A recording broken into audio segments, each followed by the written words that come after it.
আসসালামু আলাইকুম এভরিওয়ান, সবাই কেমন আছেন? আলহামদুলিল্লাহ আমরাও ভালো আছি।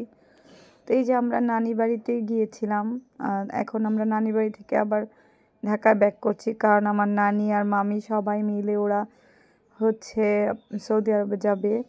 তো সৌদি আরবে ওমরা করার উদ্দেশ্যে ওনারা সবাই যাবেন। তো এই যে আমাদের সব কিছু রেডি। এই যে এটা হচ্ছে আমার ছেলে, তার খুবই শীত করছিল, সেই জন্য তাকে চাদর মুড়ি দিয়ে দিয়েছিলাম। আর এখন কিন্তু ভোর 6টা বাজে। আর এটা হচ্ছে আমার খালাতো বোনের বিড়াল, সিম্বা ওর নাম, অনেক কিউট মাশাল্লাহ। তো এই যে আমরা একে একে সবাই রেডি হয়ে বের হয়ে গিয়েছি। এখন আমরা গাড়িতে উঠবো, আমাদের গাড়ি সামনেই রাখা আছে পাশে। আর আমার মামি নানি ওনারা বের হচ্ছেন আস্তে আস্তে।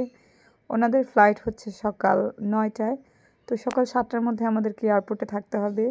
সেই জন্যে আমরা ভোরবেলা সবাই মিলে রেডি হয়ে বের হয়ে গিয়েছি একদম বাসা থেকে, যাতে ফ্লাইটে ওনাদের লেট না হয় বা দেরি না হয় সেই জন্য।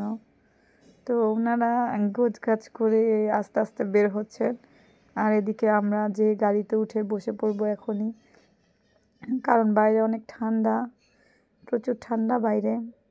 তো সব কাজ টাজ গুছিয়ে একদম এখনই চলে যাচ্ছে। তো লং টাইম ওনারা আসলে দেশের বাইরে থাকবেন, আমাদের সবারই খুবই মন খারাপ ওনাদের জন্য। আবার অনেক দিন পরে সবাইকে দেখতে পাবো। তো আজকে এই পর্যন্ত। তো সবাই ভালো থাকবেন, আল্লাহ হাফেজ।